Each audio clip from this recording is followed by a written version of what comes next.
Hello, everyone. I want to welcome you back to our class, Hope in Suffering and Joy in Liberation. This is Alexi George. And as we continue our class, I want to share the PowerPoint with you, and then we will continue. All right, so we were last talking about parallelism, and we completed our discussion on parallelism.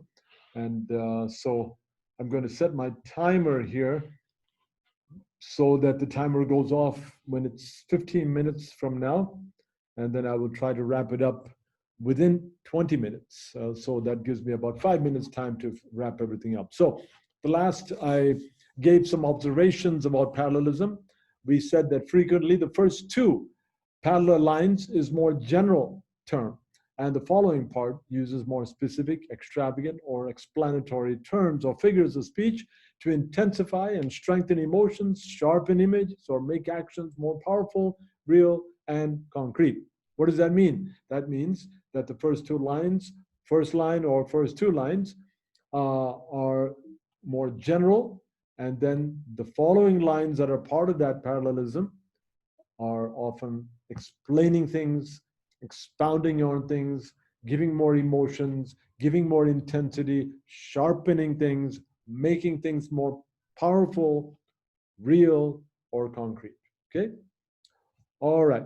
The combination of this dynamic parallelism, in other words, the parallelism is dynamic, means that it's like it's alive, it's developing, it's building.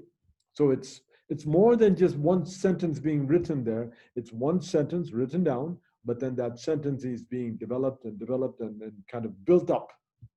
All right. Okay. There's a striking absence of any narrative storytelling in Hebrew poetry, and that's true. In other types of, in other ancient literature, they do have narratives in poetry, using poetry, but in Hebrew, it doesn't seem to happen like that. I think in Malayalam also, they have narratives in Hebrew poetry. Storytelling happens, but in Hebrew poetry, we don't have that. That's just something that's unique. Okay, next, we'll talk about meter. In poetry, meter is the basic rhythmic structure of a verse or line in a verse. Okay, in other words, within a verse. So there is meter. So it's a measurement. It's a measurement of time, measurement of a few words. That's meter. Okay. Many traditional verse forms prescribe a specific verse meter or a certain set of meters alternating in a particular order. Okay. So it's like you'll find certain patterns throughout the poem. Okay. Next, rhythm. Now, in Hebrew poetry, there is no rhythm as in the traditional poetry. Where traditional poetry there is rhythm, where you can actually clap your hands to the poetry, or you can beat to the poetry. There is an actual rhythm. But in Hebrew poetry, there really isn't that type of rhythm. But there's a rhythm of thought, and which is more logical rather than of sounds, phonetic rhythm. Okay. All right. Then there's repetition. All right. There is a play on repetition of similar sounding words with different meanings. So repetition is common in Hebrew poetry. Another aspect is imagery. This is where elements in a poem that spark off the senses. All right. Uh, it's kind of like tantalizing. Despite image being used, being a synonym for picture, images need not only be visual. Any of the five senses, sight, hearing, touch, taste, smell, can respond to what a poet writes. Okay, so poetry can have imagery, but it's not imagery in the sense of a photograph or a picture or a painting or draw, but you're actually painting with words, painting with ideas, painting with thoughts and thought patterns. All right, you have to begin thinking of that through words. Figures of speech, all right? Different types of figures of speech are part of Hebrew poetry. Specifically, metaphors. The word metaphor means beyond, or I carry, which comes from a Greek word, meta, and pharaoh. It is an implicit comparison between two different things, okay? So there's two things that are being compared, but the comparison is implicit, not explicit comparison. When something is something else, okay? It is a compressed form of simile, different from simile. We'll talk about what simile is. For example, Lisa is a rose. That's a metaphor, okay? So does it mean Lisa is actually a rose with petals and everything? No. Okay, a figure of speech, you're actually saying she is, but she is not. But she is, in the sense of some of the factors of a rose maybe in that person. Lisa is a rose, is a metaphor, as there is an implied comparison between the color, softness, fragrance, etc., or some characteristics of the two, of the rose and that of Lisa. It becomes a simile if the comparison is made explicit. For example, Lisa is like a rose, okay? So then you're being very explicit about that and you're saying it. So then that becomes a simile, okay? All right, examples of metaphors from the Psalms itself. Here it is. The Lord is my chosen portion and my cup. All right, so that doesn't mean the Lord is actually a cup that you drink from. So he's actually talking about a comparison that he's making with the Lord. The Lord is worthy. The Lord was my support. The Lord is gracious and merciful. The Lord is just. The Lord, you are my refuge. Psalm 142, verse 5. He is a shield. 1831. Great is the Lord. The Lord is good. Great is our Lord. You are my Lord. See, these are all examples of metaphors from the Psalms. Okay, so a metaphor is where you are saying something is something else to show similarities in character. All right, now we go to simile. We talked a little bit about simile before. All right, through a simile, we can understand an explicit comparison. All right, let's go back here. Metaphors were implicit, remember? It is implicit, but similes are explicit comparison between two different things in which as and like are used. Okay, so when something is compared with something else, it clearly states that's a similarity or likeness existing between two things of a different kind. So we gave the example here. Lisa is a rose. That's a metaphor. Lisa is like a rose, is as a rose would be a simile. Okay, so if you have difficulty remembering this, simile will have words such as like or as. All right. Here are some similes in the Psalms, and I have highlighted the words like and as here, so to help you to clarify this, all right? Psalm 16, verse 3. As for the holy ones in the land, they are the noble. Psalm 17, verse 8. Guard me as the apple of the eye. Psalm 17, verse 12. They are like a lion, eager to tear, like a young lion lurking in ambush. Number 3, I forgot to put the second like in bold. Number 4, he made my feet like the feet of a deer. Number 3, I could correct that immediately. Let me just do that right now, so that once I correct it, you will have it exactly like that in the video too. All right, good. He made my feet like that of a deer. Okay, let's wait for this to come back. I beat them fine like dust before the wind. I cast them out like the mire of the streets. Psalm 18, verse 41. All right, look at Psalm 19, verse 5. Like a bridegroom, like a strong man. Psalm 144, verse 4. Like a breath, like a passing shadow. Okay.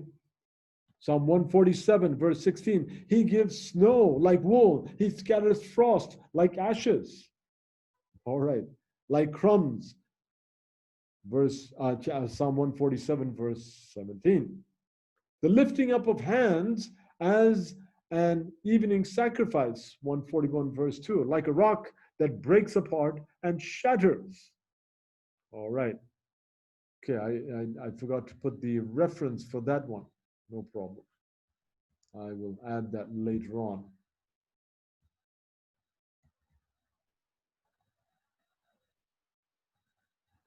Okay. I was going to correct something here, which okay, no problem. I will skip to that and I'll do that later. Okay, so that's similes. Okay, so I hope you've understood the difference between metaphor and simile. Metaphor is like an explicit comparison. Liza is a rose, explicit.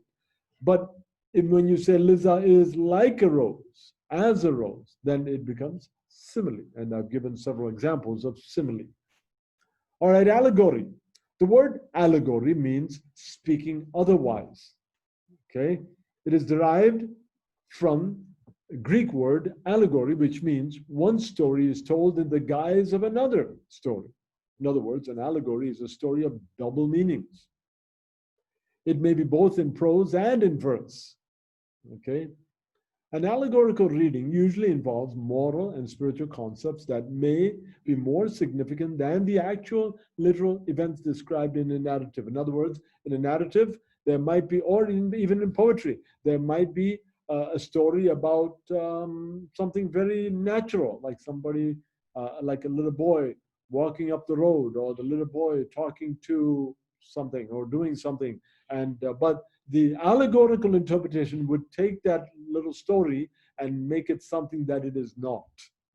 Typically, an allegory involves the interaction of multiple symbols. An allegory is an act of interpretation, a way of understanding rather than a genre in itself, in and itself. Okay. Here are some allegories. I think some of the best ways to give you a clue regarding this is to give you actual samples. Okay, allegory in the Psalms. Psalm 23, verse 5. Here's an allegory about table or feast. You prepare a table before me in the presence of my enemies. See that? Okay, so that's an allegory. So it's not as if God is actually putting a physical, literal table there on in the presence of your enemies. Okay, it's an allegory. Psalm 22, verse 21, horns of wild oxen, save me from the mouth of the lion. You have rescued me from the horns of the wild oxen.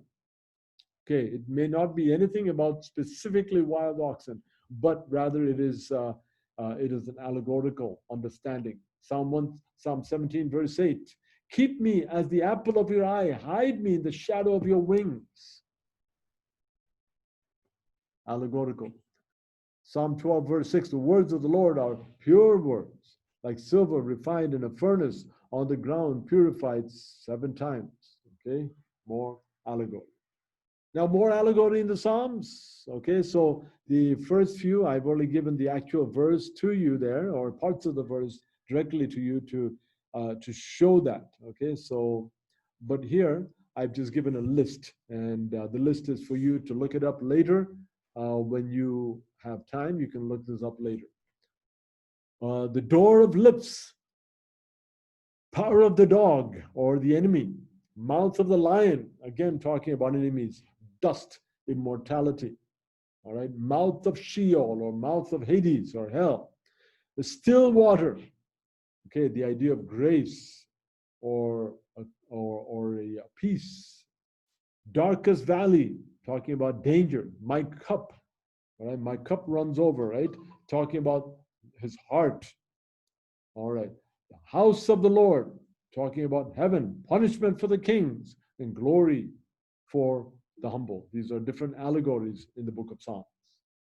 Okay, now we look at some poetry outside of the book of Psalms. Okay, so there are poetical usages that appear irregularly in the narrative and prophetic literature of the Hebrew Bible. So you have not very common, but there are some poetry outside the prophetic literature in the Bible. So you have some in the narratives as well. Exodus, Deuteronomy, Judges, 1st and 2nd Samuel, Isaiah, Jonah, Habakkuk, Daniel, First Chronicles, all of these have poetry in them. All right, poetry in the Apocrypha or the Deuterocanonical books.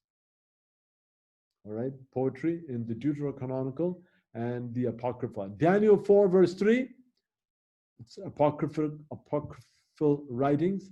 How great are his signs, how mighty his wonders. His kingdom is an everlasting kingdom, and his dominion endures from generation to generation. Okay, this is poetry in the book of Daniel.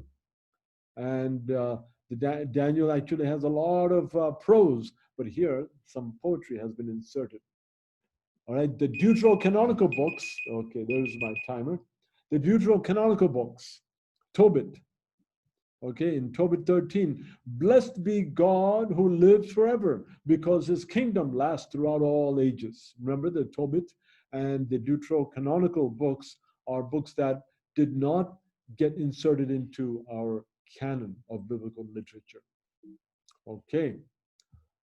Poetry in the New Testament. I've given a few listings there of New Testament poetry.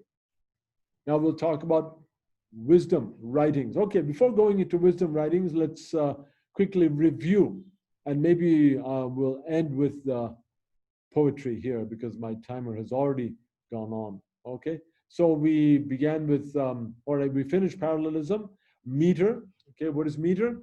Meter is kind of a pattern of verses, pattern of lines. So that same pattern will be in different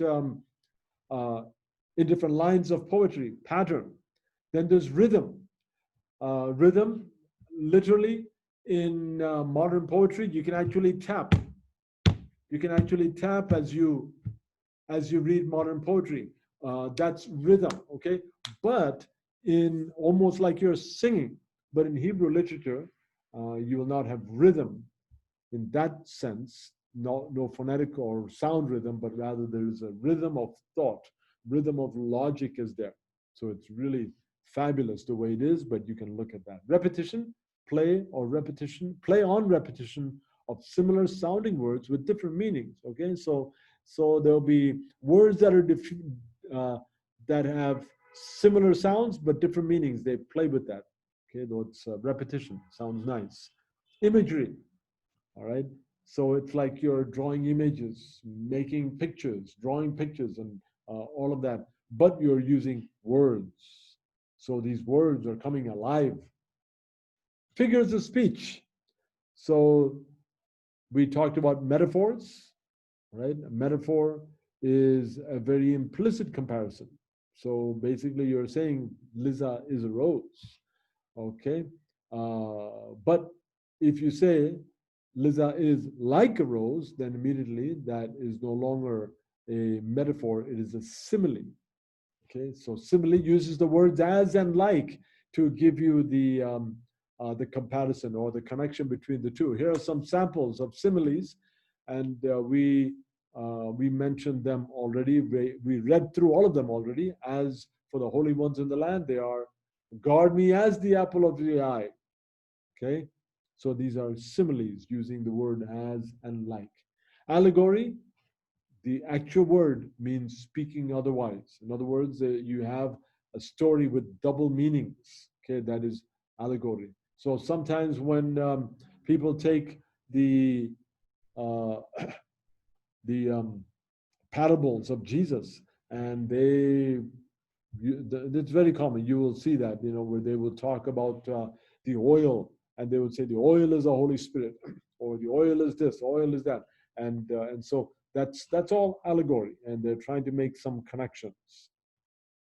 So here are allegories that are actually within the Psalms. I've given 4 in text here, but then there are more, and that I've given a list, and you can look at those later on. Poetry outside the book of Psalms. So within the narratives, poetry is inserted, and that does happen throughout the Bible. So poetry in the Apocrypha and Deuterocanonical books, 2 examples are given from Daniel and Tobit. Okay, and then poetry in the New Testament, Mary's Magnificat, beautiful poetry there of praise to God. All right. And then we'll begin with wisdom writings at another time. All right. I hope you enjoy this, and please save this video onto your phone, and you'll be able to watch this lecture at another time. And make sure that you go through our main portal. That portal file, it gives all the details for all the lectures. The links for all the lectures are there, that you can go back and review previous ones, and any other additional items I will include in this as well. Okay, good, thank you. And if you have doubts and questions about these, I would like for you to ask me by email, or you can use WhatsApp, but I don't use WhatsApp that often.